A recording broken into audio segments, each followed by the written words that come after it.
sort of in review, Mike kind of just put it together. He said, you know, we did the Scholar 7 first, and the Scholar 7 was to develop a hypothesis and then move on to specific aims, and then preliminary data, and then to materials and methods, and then, you know, eventually to the conclusion. And then this, after all that, and after you've generated your IRB form and you've had that approved, and you moved on to data collection and data analysis, Scholar 4 takes over. So Scholar 4 is that part of your work.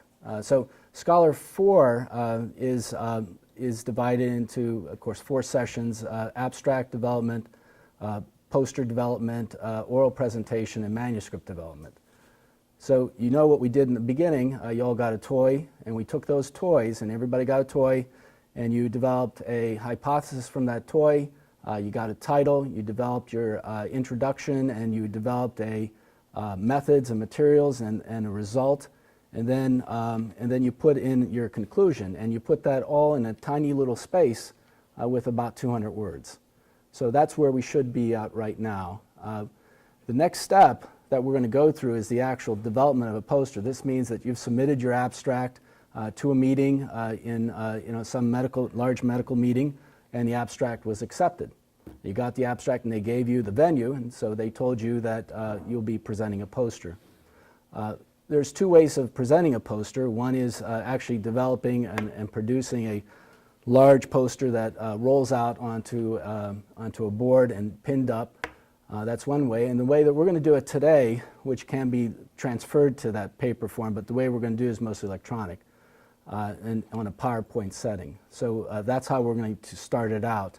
So when you look at this, these kind of things in these meetings, most of the things that at the meetings are more large screen, where your poster you'll have a poster time, and that your poster will pop up on this large TV screen. You'll have a time to stand by it and do a presentation, which we'll rehearse a little bit at the end of the session. And then that's your poster session. And then again, that goes into your abstract, that goes into your CV under abstract, and then poster presentation, and hopefully oral presentation, and hopefully manuscript development. Posters in general, so if we look at posters, the general poster is about 3 by 6 feet. So that's when you're going to print it, that's when you're going to put it on a cork board in front of, in a big hall. So that's the biggie. So you have to keep that in mind when you're doing the template. And you have to realize that whatever you put on there, it's going to be expanded out to 3 to 6 feet if you choose to print it. And so that means that it has to stand on its own, and at about this far from that poster, the person's going to be able to read it. So they have to be read. So you have to take note of the font in every aspect. So then use the template. You should have received a template. I think I tried a couple times. Yes, the template, and probably, hopefully, via email, PowerPoint template. So everybody probably has that.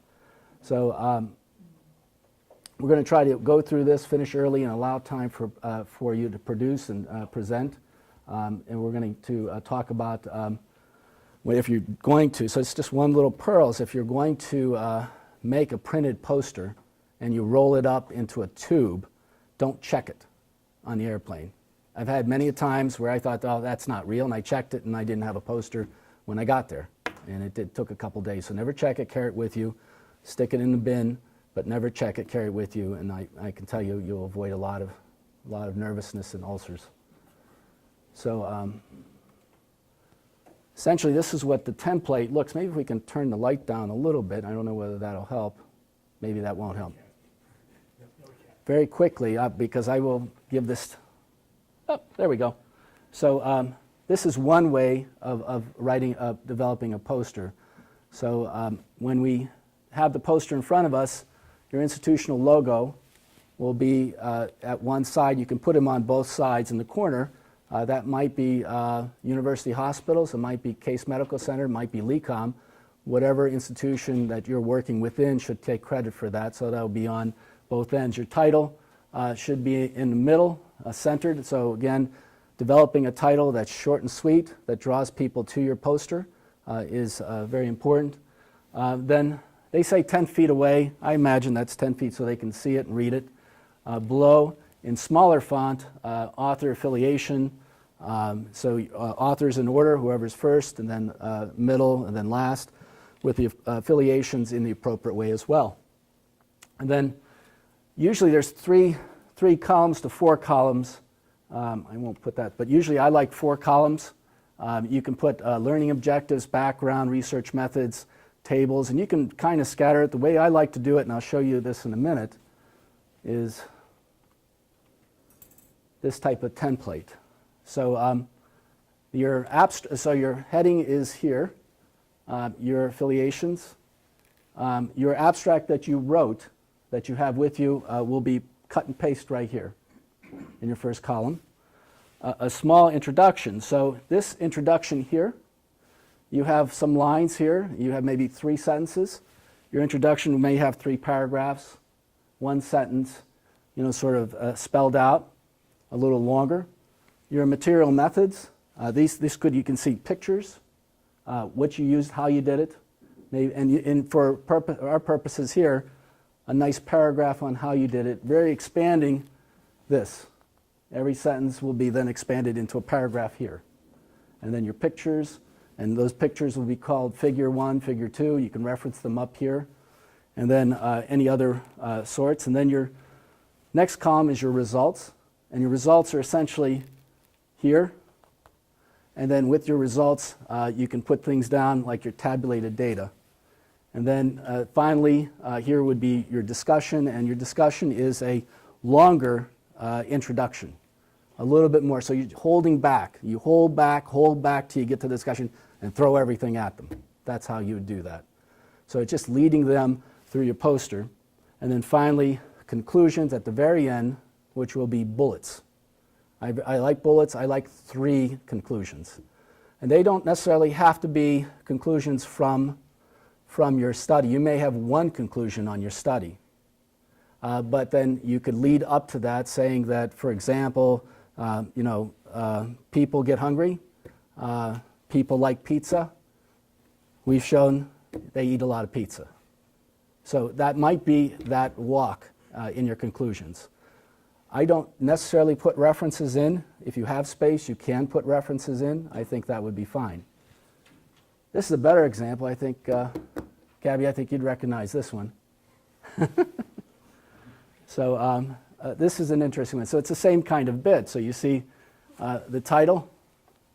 You have your abstract, introduction, material methods, pictures, items that you're using, how you use them, your results.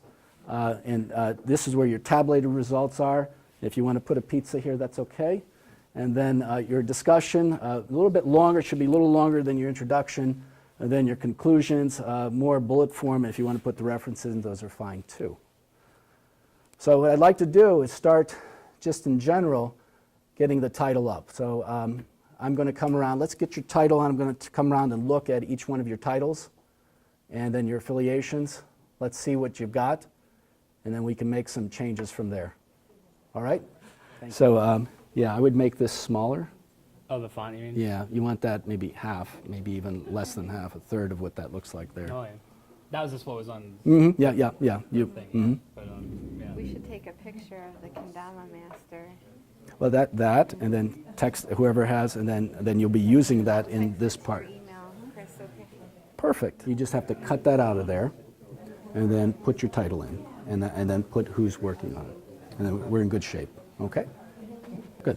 All right. So I want you to utilize this. Cut this out. I want you to put your title there. Oh. Okay. That's our first step. Oh, just delete this one? Yeah. Delete just the title. Oh, okay. Just And go put in there. mine. Yeah. Okay. Mm-hmm. And then underneath that, about 1/3 of the size, I want you to put in your authors. Mm-hmm. First author being the one that did the work, and then usually it's the resident or the intern, and then the people who've done a lot of work on it in the middle, and then your mentor at the very end. So I want you to take this to about 1/3 of that, a little bit smaller. This? The names. You're covering up part of the logo. Yeah.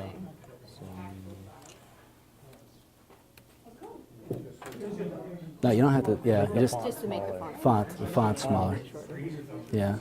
So you have your title, and your title should be that catchy title that fits right there. Again, people are going to be looking at it about 10 feet away. The next is the authors, and we talked about the lineup of the authors. That should be about a third of the size of your title. And now let's work on the affiliations. Your affiliations are, probably with respect to the first author, then after that. If it's one affiliation, say it's just University Hospitals and you all are doing, that's all you need. Just put one affiliation down and you'll be fine. So let's work on that. Let's get we have the title, the affiliation, and now the title, the authors, and affiliation.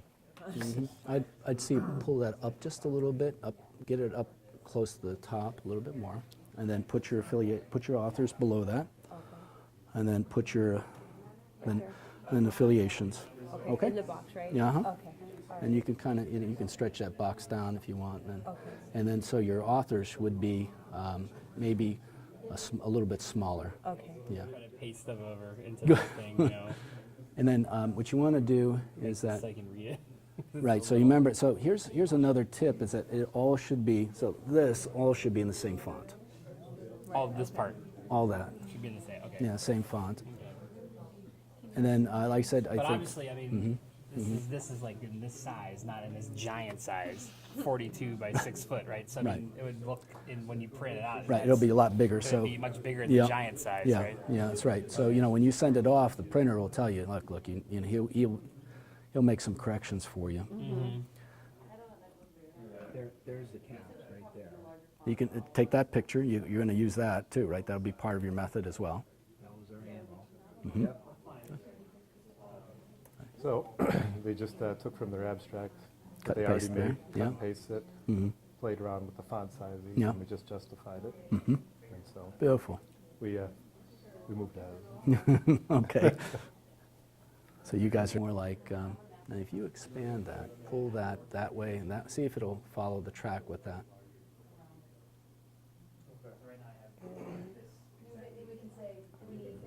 Oh, Yeah, the so we won't authors do came that. off, darn it. Yeah, you don't need the authors. I bit. don't need no, that name. you don't need that, no. So I can delete that Yeah. part.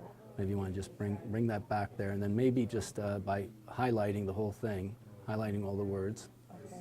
and then putting it at, I think probably like, you have to get all of them. Bring this up to bring it a little bit so that there's space on each side that's equal. Oh, okay. Yeah, So bring this over a little bit. yeah. So type on that. Yeah, this is going to take a lot of imagination. 'Cause you're just going to make things up, and So we're just the process. just the process of filling Makes sense. Well, I noticed like on your example, there's like all that, gibberish. yeah, like the filler stuff. Yeah, and you can do that if you like. Try to be more, Right. use the first line, and then if you want to use gibberish underneath there, it'd be Well, okay. you're trying, but to make it like All right, so we've gotten so far. You've got your title. Probably want to bold it. Make sure it's bolded, and then make sure that the affiliation or the authors are a little bit smaller. They don't have to be bolded. And then underneath there, the affiliations not need to be bolded. I want you to work on a logo on each side. Whatever. If you want to put 2 UH logos on there, that's terrific. You can put one on each side. Or if it's LECOM, if you're a LECOM student and that's working with, then LECOM and then UH. But it doesn't matter what those 2 logos are. Some people just put 1. I really think 2, especially if you have multiple institutions working with you, that looks good. So let's try doing that. And then also, if we can, let's get the introduction in, or your abstract, paste your abstract in for now, and work on that on that column about doing the introduction as well. Don't focus on too much on content. This is a practice. This is, so if you want to, when you write your introduction, if you just want to take the first sentence from your abstract introduction, and just put that there, and then fill in with a bunch of gibberish, and then your next line gibberish, you can do that, just so we know the pattern. It's behavioral learning. Okay? And you guys should have learned that from your Master's of Medical Education course. There, yep, rotate. Okay. Now move it. Oh, just. There you go. Oh, that was the problem. Okay. I don't know why I did that. We don't even know how we did that. It happens. And so. So what you want is this line These all should be, should be equal Yeah. and even, okay. that should be equal. Okay. So my It's first just- line, I need to type abstract at the very top Right, and bring it down. yeah. Okay. And then this next bit here, this will be your introduction. What you can do is, so what you can do in the introduction is, remember we talked about taking the abstract introduction, taking those 3 sentences and making a paragraph out of each sentence, and then, and then, Oh, that's right. and then if you want to put gibberish below each sentence, just to fill that space in, like all 3s, 4s, and 10s and things like that, make gibberish, that's good.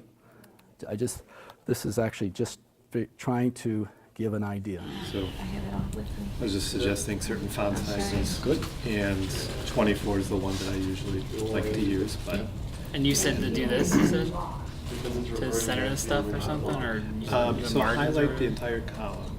Yeah, like the whole thing like that? Yeah, just, and then it's the justifying is going to be the third one, or the fourth one over. It's that one that looks one. like, yep. That one? No, No. to the left of that one. Yeah, Right yeah. there. That one?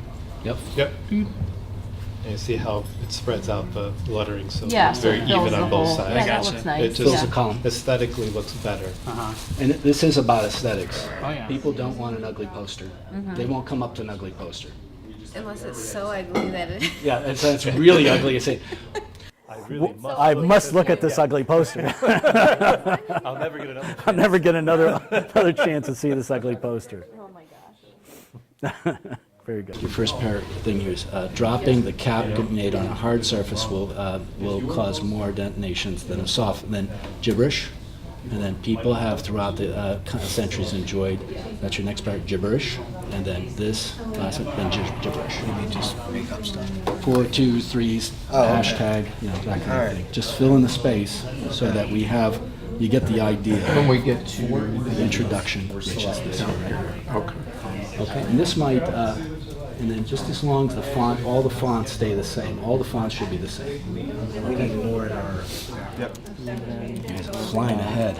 Holy Each cow. investigator dropped the dice 10 times for a total of 40 drops.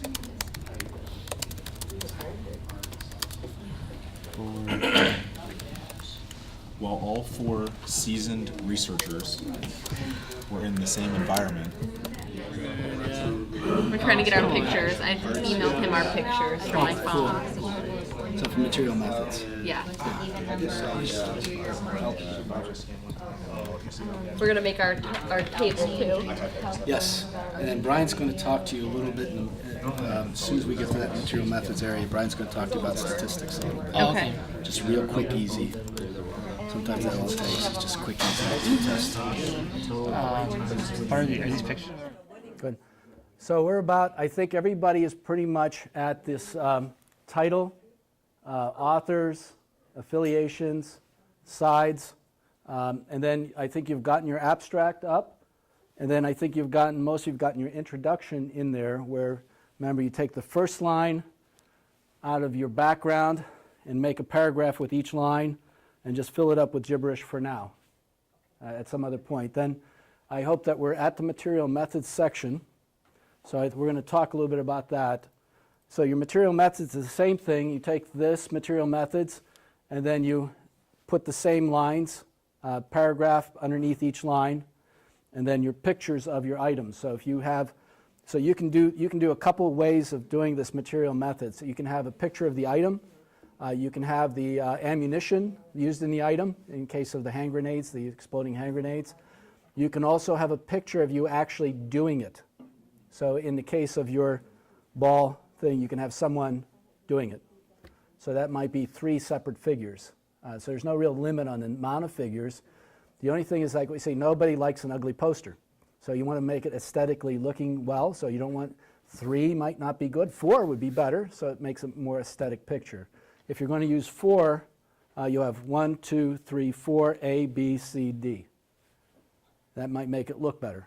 There's just a lot. You learn this by looking at a lot of posters, and trying to make it look nicer is probably the best. Now, Brian's going to talk to you a little bit here about some of the other things about the material methods, and I'm going to have him give you a little bit of a talk. Brian, maybe you want to use that microphone there. The material and methods for the poster is probably the first time we've gotten to an actual material and methods that you'll have enough room to actually really go into details about how you designed the experiment and how you actually came up with some of your statistical results. And so as such, a lot of times this would be the place where you would talk about how you statistically analyzed or compiled the data. And so we're going to kind of go around, and I'm going to show you some of the programs that are available and how it can be applied to your actual project that you've literally done. So one of the things that we're going to go over with materials and methods, you guys know how to explain how you actually loaded the grenade or which grenade you would use. So you'd talk about the company that you used, what company of the actual caps that were used, what height it was dropped from, and what the two surfaces were. But one of the things that we can go more into detail, whereas in an abstract sometimes it's hard to go into, is the statistical data as to how you analyzed whether or not it was significant. One where hard surface and soft surface. And this is going to be comparing the student T test for to see if there was a statistical difference between the two categories. Okay? And this is the most common way to test. So for this, we would just type in group A here, hard surface. This one would be soft surface. Okay? And one of the problems, you did 5 attempts for each one, and you either got a noise or you didn't. So sometimes in statistics, when you have a 0, it messes up the math a little bit. So what we're going to do is assign a value of 2 for if it made a noise and 1 if it didn't make a noise. Okay? So we're going to just, so for the hard surface, they're all going to get a value of 2. All right, so while Brian's walking around helping you with your data analysis, I think the next step is to make sure, we've finished off our materials, so you should have pictures. You can pull them off the internet and web for now. Important thing when we are making a poster, I find this to be very helpful, is if you can, you should, we're pulling it off the web now, but for future, when you're doing your posters, take your own pictures so there's no copyright issue. Just take your own pictures and put them in on how it should be done. If there's pictures or if there's graphs or anything else that needs to be done, if you have pictures of lungs, you want to draw them yourself. Try not to copy out of the internet. You can, as long as you cite. But make sure you put, I always try, if I do them myself, I draw them myself, less problems. Okay, so let's move on to the next step is the results. The results are exactly what you came up with. Mostly in this section, you're going to show your data. So that may be tabulated, and that would be a table 1, table 2. So that would be tabulated. Make sure when you're writing these things, make sure that when you're putting that, you reference your figures and your tables somewhere in the text. You don't want to have something just hanging out there. So if there is a table, it has to be mentioned in the text, whether it's in the results section, it's actually in the wording, but reference it somewhere. So one could put in there your table. Now, we don't have a lot of data, but some of the data can be. We talked about epidemiological. So how many? Maybe a table that who actually did the experiment. So there were 3 women and 2 men, these ages, this kind of thing, whatever you feel may have impacted the test. And then your next table might be your results. So table 1, table 2, so you have figures and tables. Does that make sense? So your results, so like your methods aren't talking about what you came up with. Your methods are how you did it. Your results are the data. It's not describing the data or interpreting the data. It's just your data. Your conclusions are what becomes important. Does that make sense? Your conclusions are what your results brought you. Okay? Good. Start working there. Good. Baseball. No, it's not letting me. Not allowing. Can you look it up on your smartphone and then send a picture to your email? Like email? I could do it that way. Yeah, that would work. Okay. So you see that with 0.6 whatever. That's not entirely bad. That's just the results. Yeah, we don't discuss that. In your method section, you can put using an unpaired t-test. So you want your, And elaborate. yep, so you want that last column is your discussion. Right. That's what I'm working And on then, right right, now. and then you can take that, so that discussion then is more of the introduction, but more expanded. So a lot of times you come up with a lot of data at the end. So you'll come up with, you have this idea, you have all this paper in front of you and all this literature, and then you kind of sort of pull the top part off, and that's in your abstract. A little bit more into the introduction than the whole Megillah in your discussion. Okay, cool. And then conclusion, right? And I conclusion. mean, so this column's like discussion and then conclusion or Right something? below there. Yeah, right So there. abstract, intro, materials, methods, Yeah, results, table, and then Discussion. photos, whatever, and then discussion, conclusion. and then conclusion. Okay. I don't like any more than 3 to 4 bullets. 3 bullets are probably as much as you're that. going to need. Okay. And then you want to sort of fill it up a little bit with hashtag, Right, yeah, sure. that kind of thing, right? Just I got put you. flies. I was trying to get our table to insert, but I couldn't do it yet, so. Oops. So we are supposed to, And you have your material methods. Now your table, you can sometimes you don't have to put it in here. You'll just paste right onto there. Yep. yeah, I was trying to replace this. Oh, okay, I okay. couldn't get it to replace to put our table in. Well, you won't directly replace. You have to cut it out and then completely delete it. Yeah, that's pretty good. All right, so now you can put your stuff in if you like.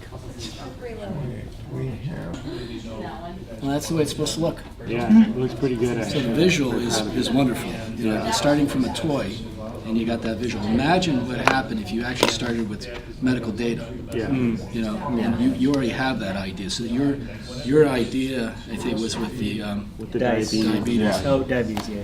You would have the same thing. Your diabetes, same this, except this would you wouldn't need the dice there. You just Yeah. put something there. Yeah. Your abstract would go there, and then you would just expand. Yeah, I was thinking about it. I was like, it's pretty much all done. That's right. Just copy This is paste cut it. and paste like that. Yeah. Now, tell me, how would you do your manuscript? How would you make your manuscript out of this? First sentence thing again. Well, I feel like the manuscript would already almost be done. It's done. It's done. You use the formatting. We did the Yeah. opposite, because theoretically we've done the opposite. We have a Yeah, manuscript that's exactly. done. For every manuscript, for every different journal article, there's a type. But here you cut and essentially the paste same thing, into a Word document. And then leaving your references to the end, these figures to the end, but you would just cut and paste. This would be on one page, and that's your title page. Yeah. So you essentially, by doing your poster, you've created your manuscript, Yeah. which we'll talk about. Do we need to expand the manuscript at all? Or You can. So then you get into topography. You get into a more, how can I fit this all in, and what do I need to take out to make it fit, to make it all in this 3x6 poster, Yeah. and have them fit into columns. So you can cut things out, make it, things that you've added because you've probably added more than you need. And then just below, conclusions. So your conclusions sometimes are bullets, and they don't have to be, you can have one sentence conclusion. And that one sentence, then the two up above leads into it. It's like, say here that dice have been played forever, in multiple, countries all over the world. Number 2, it's a fun game. Number 3, we found this, something like that. So it's just leading them into that, right? Theoretically, we have to restructure the abstract a little bit. Just a little bit. After the first attempt. And so you would need more to recruit more people into studies to see the larger study would need to be conducted. Would it be better, just a question, of going from 3 individuals to 5, or to keep the original 3 and make it 10? Not doing well. But my argument Yes, is, you're right. okay, the improvement made from trial 1 to 2 to 3 seemingly got better as each time went on.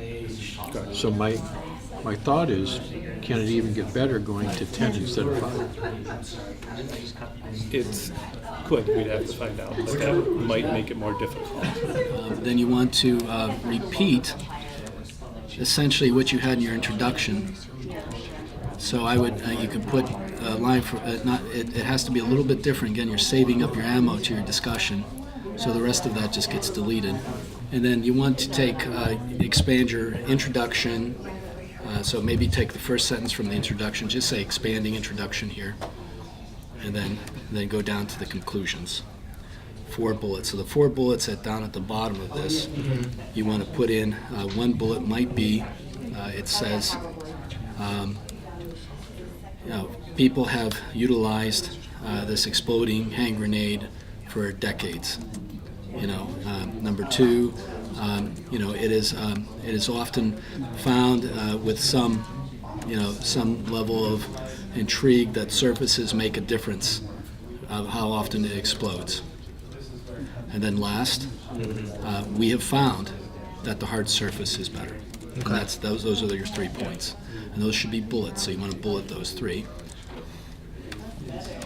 So what Mike's going to do for me right now, and I think he knows it, we're going to get you're going to get the thumb drive and collect their abstracts, their posters.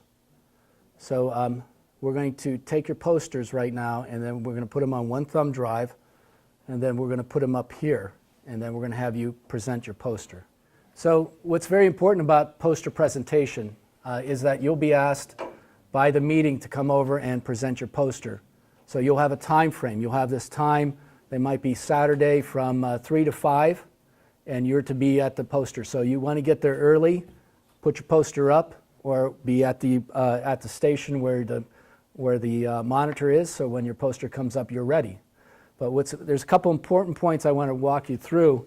Is that show up on time, don't come late. You want to show them you're a seasoned vet at poster presentations. Dress well. Don't come in jeans. Dress well. Wear a suit or maybe a sports coat and a tie. Dress well. You want to stand by your poster. So there's a lot of pull to go walk to someone else's poster during your time, or you see a friend over there you want to go talk to, stand by your poster. Don't leave your poster during that time frame. Bring your business cards with you. When people come up, there may be nobody that comes up, but that's not our problem. If someone comes up, you have your business card, and if they want you to walk through it, you hand them your business card. Also have copies of your poster. So like those little like this copy here on paper. Have a group of them. Somebody might say, I really like that poster, and I'm an editor for a big journal, big power journal. Here you go. Take this, and I'll remind you, and then if need to, give them your email. And then your mentor should ask related researchers to stop by your poster. So whoever's mentoring, you say, do you know anybody going to this meeting? Do you mind telling them to come by my poster? Now your mentor should be doing that already beforehand. Make eye contact with the viewer. You want to say to them, if you're standing, you always want to stand, this is just stand to this side of the poster. So I'll just stand to this side of the poster. When you put your poster up, and this is a little pet peeve of mine too, is always use clear thumbtacks. I hate colored thumbtacks. That's just my preference. Use clear thumbtacks. It's distracting, for me. Stand to this side. Someone comes up and they start doing one of these things like this. All right. As soon as they do that, say, "May I walk you through my poster?" That's probably a very polite way of saying, "Can I walk you through the poster? Just let me show you what I've done." So when you do that, you can say, my poster was entitled all right? You don't necessarily have to tell them all the authors. You just have to say, this was the title, and it was done at this institution. You want to take them through the introduction, and you want to say, well, at first, this is, hand grenades have been well used in playtime, and we've always, used them at our house, and, we've always wanted to know what the idea was, whether a hard surface or a soft surface. You want to get them the sort of general idea, and you take them, you go from here, you walk them here because you're going to do one of these things.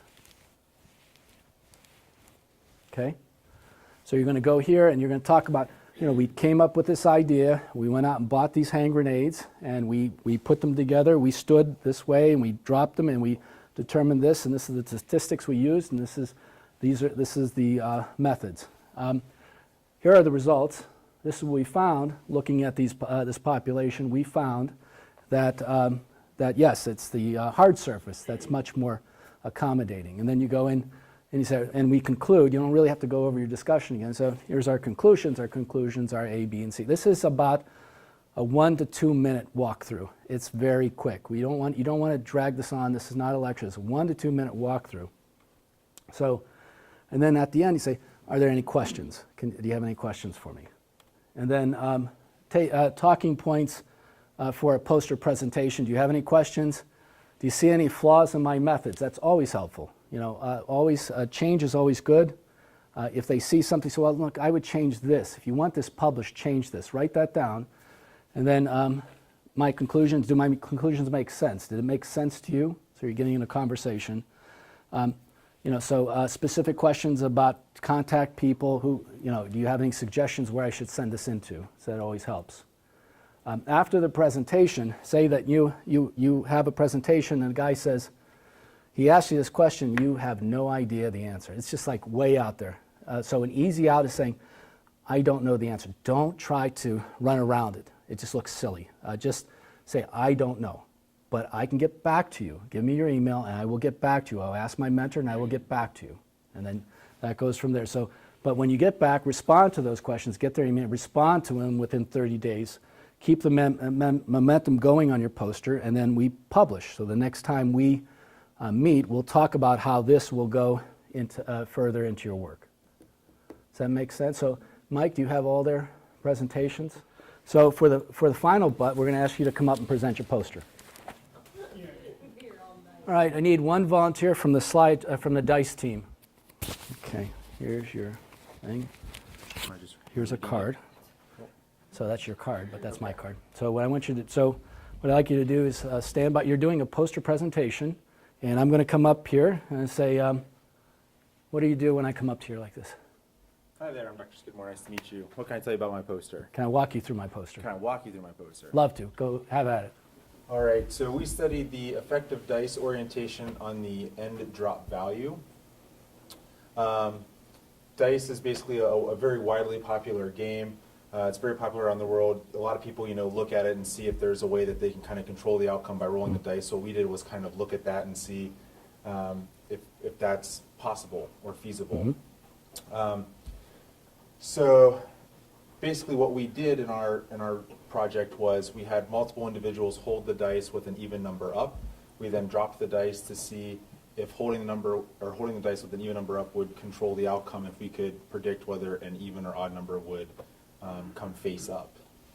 We then looked at the results from those 4 drops and looked at the outcomes. So going through the results, we had a total of 40 drops over the 4 individuals. 21 drops ended in an odd number facing up, while 19 drops ended in an even number facing up. So that gave us a p-value of 0.66, which can be shown by our graphs here. So looking through the discussion about this project, with the p-value of 0.66, we showed that there was really no statistical evidence that holding it with a even number up would control the outcome of the dice roll. So as futile as multiple people will try, holding it with a particular roll will not affect the outcome of the dice. Beautiful. Nice. Thank you. Great job. And your card. And here's my card. Thank you. Yes. Good. Okay. Hello, can I walk you through my poster? Oh, that'd be great. Please have at it. So this device here is it's called a Kendama Master. It's a toy where you try to catch the ball either on the spike or the cup. And our aim of the study was to determine if adults could master this game as well as children could. It is a game that is typically for the ages of 8 to 17. Here we had 3 adult subjects between the ages of 33 and 45, randomly selected, 2 females and 1 male.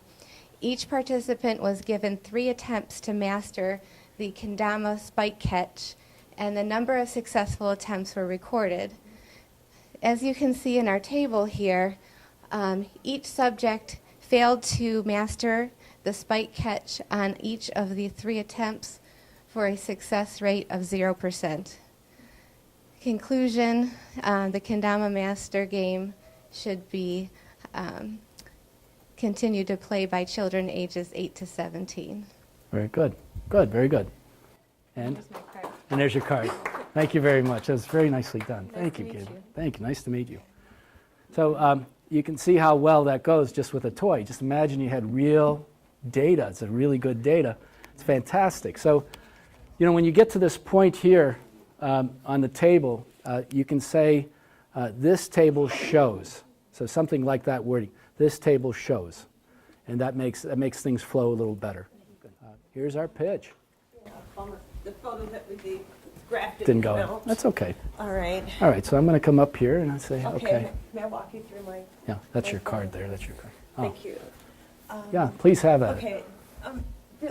What we did here is we wanted to know if by using a blow-up inflatable target toss practice toy, if by using that would increase the accuracy of pitching. And so what we did, we had 3 individuals go through 3 separate trials by practicing pitching using the inflatable toy. And the graph is not here, but what we did find was that the first person with 3 trials, they were able to improve their pitching by 80%, the second person by 60%, and the third, 3, 4, 5, 6, by 80% as well. And so at that point we thought, okay, there is a difference. Let's see if it's significant. Yeah. Because on the outset, just looking at it outwardly, it looks like each person did improve. So statistically, we analyzed it and we found that it was not significant, not statistically significant. And we're thinking maybe the reason why is because there weren't enough trials. So there were several ways we could redesign the experiment to improve the accuracy of the pitching, but also to have it be more significant. Our conclusion was that the toy does not show that it will increase your accuracy in pitching. Very good. But I believe if we increase the number of cycles and trials, that we might be able to show whether or not that toy is something that should be used to improve pitching. So, Thanks very much. okay, Thank you. so- Thank you. Okay. That's your card. Oh, okay. Thank you. Thank you very much. So with that, so make sure, I think you get the idea. It's 1 to 2 minutes blurb. Any more, they're going to walk off. You'll be still talking. They're just going to walk. But just give it a real quick, and then you want to get the summation. And and sometimes if you're lucky and have a crowd, you probably want to just have the crowd and then present. So when you do a teleprompter, you're going to have a crowd. So it's a little different with a teleprompter. Teleprompter is only going to be about this big. You'll be standing in front of the teleprompter, and then you're going to have a crowd. So you're going to make a general presentation, and that general presentation may be a little longer. They may ask you, so it's like a hybrid between a poster session and an oral presentation when you have a teleprompter and a teleprompter session. So if they tell you it's 10 minutes, we'll talk about how we'll do that at the next session, okay, with the more presentation. This is your standard 3x6 paper poster that's sitting in a big hall. There's your card. Okay, I'm just walking up and... Would you like me to go over our presentation today? Please, thank you. So, cap guns are a lot of fun to play with. So we wanted to determine what's the best way to get the most explosions or the best bang for your buck when playing with these. So we took a cap gun and held it at a specific height and dropped it onto a hard surface 5 times, and then again on a soft surface.